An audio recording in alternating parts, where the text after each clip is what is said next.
রাতের অহংকারে কালো ধোঁয়া, পোড়া গন্ধ ভাসে জীবনে।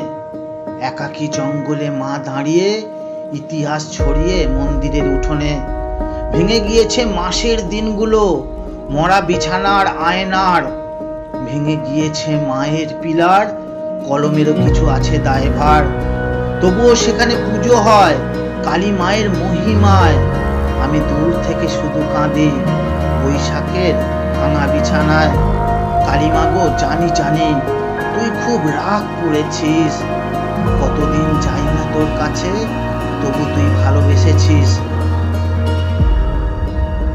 ভোর বুঝি হলো তবে, ঘুম ভাঙলো বৃষ্টির আকাশে। একদিন ভাঙা মন্দির নতুন হবে, ভেঙে ফেলা চুক্তির বাতাসে।